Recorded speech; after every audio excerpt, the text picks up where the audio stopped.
call on McKenna to open the case for the opposition.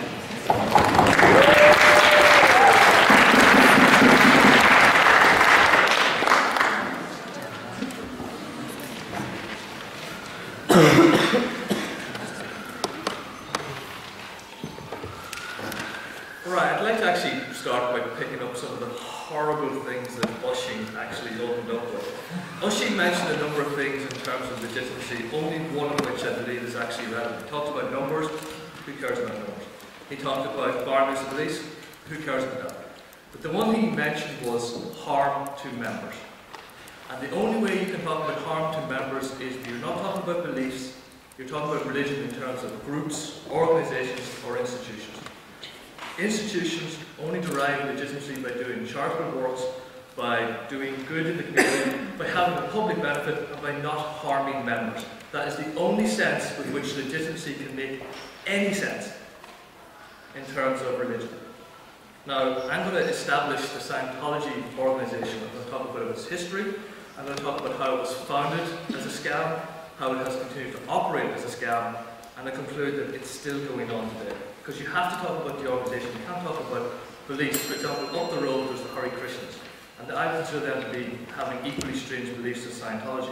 But the point is, I've never heard of the Hare Krishnas asking someone to disconnect from their mother because they couldn't afford a €3,000 course, which is something that has happened with Scientology in our country. Yes? Do you think that it's harmful in Christianity to ask males to give up sex, to become a priest, so they can be closer to God, and never understand that faculty of being human? When you ask that question, you on some level recognise the illegitimacy of an organisation that imposes that upon its members. All I ask is that you apply that same logic consistently to the Scientology organisation. If you have an organisation that does that you regard as illegitimate, then also apply the illegitimacy criterion to the Scientology organisation. I think John will actually talk about the C organisation, about how extreme they can take the whole, what they call the second dynamic principles in terms of chastity, and if you actually have a baby in the Sea Org, you can be potentially coerced into having an abortion, etc., etc. So apply that logic consistently, please. Right, I'm going to talk about, I'm going to quote you from a 1953 letter which was written by Hubbard. It was written to one of his secretaries called Helen, and I think it illustrates the mentality that Hubbard started out his creation, his organisation. It reads, "We don't want a clinic. We want one in operation but not in name. Perhaps we could call it a spiritual guidance centre. Think of its name, will you? And we could put in nice desks and our bodies in neat blue with diplomas on the walls, and knock psychiatry into history, and make enough money to shine up the operating scope and keep the HAS solid." The HAS means the Hubbard Association of Scientologists. "It is a practical problem in business. I await your reaction on the religion angle."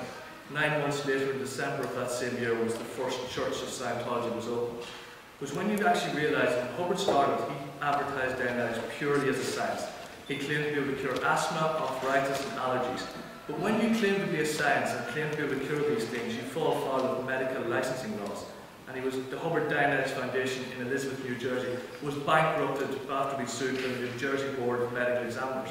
The reason Hubbard started the Church of Scientology was less to do with religious guidance, but the fact he could avoid medical scrutiny for the claims that he was making that he could simply not substantiate. Now, I wouldn't mind if, if something makes claims, fair enough. But the criterion that Ushing actually hinted to and never followed up with in any way, shape or form is harm to its members. And you're sort of telling someone that, oh, you can't take psychiatric medication and that causes you extreme harm because of that. You have to start calling into question the legitimacy of that organisation.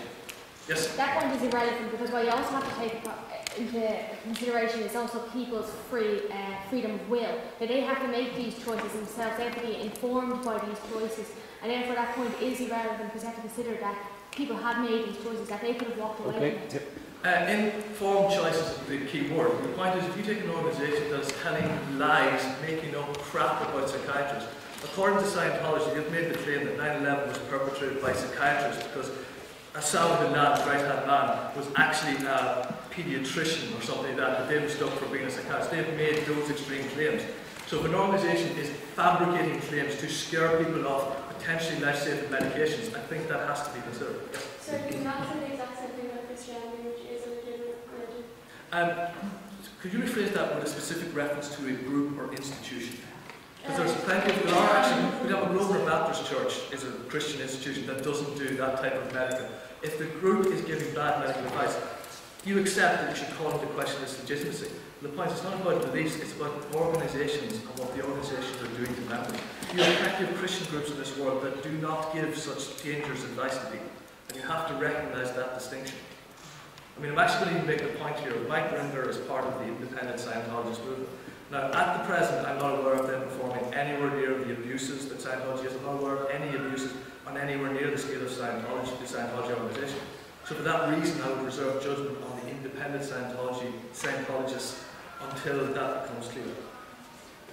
I mean, I'm going to actually read another policy letter from October 1962. It's titled Religion, and it gives you more into why the religiosity angle was actually adopted. It was entirely about making money. I just love this quote. Scientology in 1970 has been planned on a religious basis throughout the world. This will not upset in any way the activities of any organisation. It is entirely a matter for accountants and solicitors.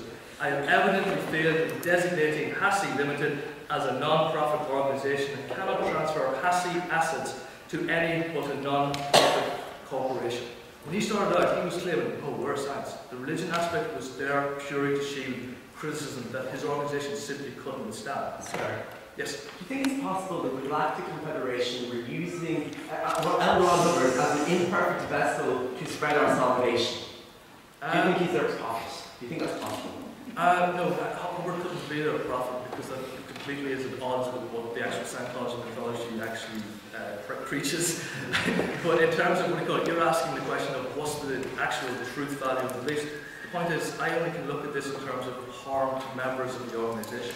I mean, I'm going to consider the Radiants as being someone with some pretty far out beliefs, but I'm not aware of them committing abuses on the scale that the Scientology organisation has.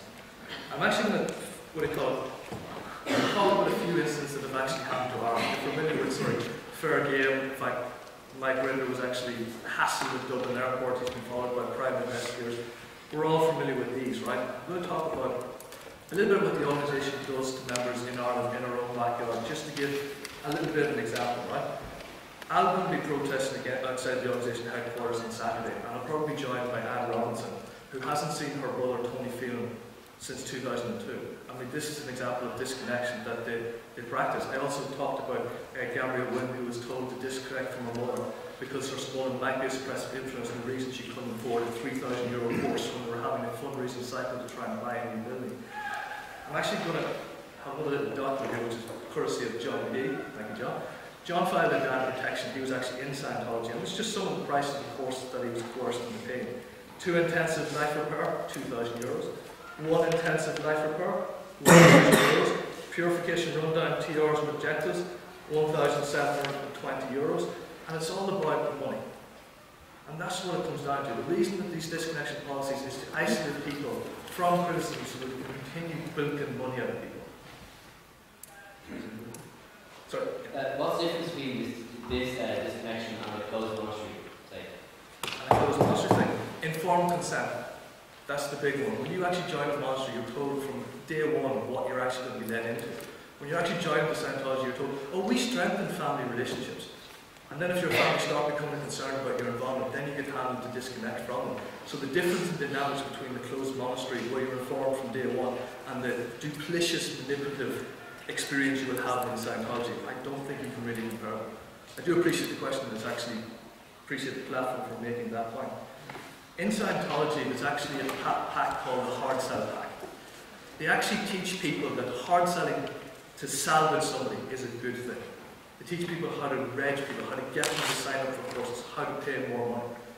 In fact, I'm not aware of any other organisation that has actually codified policies on how to find people's weak spots, on how to actually penetrate them, find out what their psychological buttons are so that we can manipulate them. They even have an actual group called Common Ruins, which is set out to use, for example, depression, job insecurity.